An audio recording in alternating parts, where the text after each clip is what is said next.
Kasunod ng pagkapanalo sa Bandung 9-Ball Open sa Indonesia, plano ni Kyle Amoroto na muling magpakitang gilas sa international scene bago matapos ang taon. May ulat si teammate Bernadette Tinoy.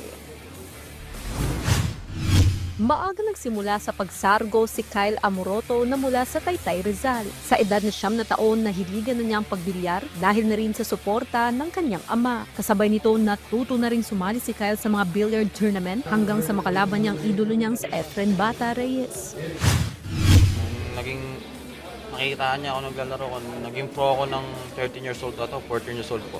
Malabang ko na po sa Efren Bata Reyes. Talaga? Yun po yung unang tinalo ko sa Efren. 14 years old po ako sa Batangas. Then nagtuloy-tuloy na po hanggang sa nakuha ko ng Batang Tirador. Nadapa man minsan, bumangon si Kyle sa mga hamon ng buhay at naipanalong laban sa 2025 Bandung 9-Ball Open sa bansang Indonesia.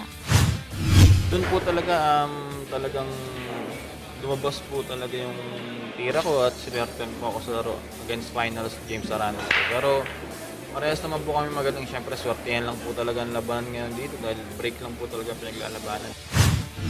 Bago pa man matapos ang taon, muling lalahok si Amoroto sa China Open, World 10-Ball sa Vietnam, Qatar World Cup 10-Ball at marami pang iba. Nagbigay din ng payo si Kyle sa lahat ng mga bilyaristang nangangarap din makapag-uwi ng karangalan sa bansa.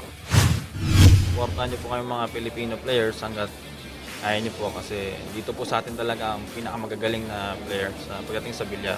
Tsaka sa mga bata na gusto pang gumaling at gustong matuto, magpursigil lang kayo, mag-ensayo, lagi kayong taasan niyo yung pangarap niyo para balang araw kung ano man yung pinapangarap niyo, matupad niyo. Hard work lang.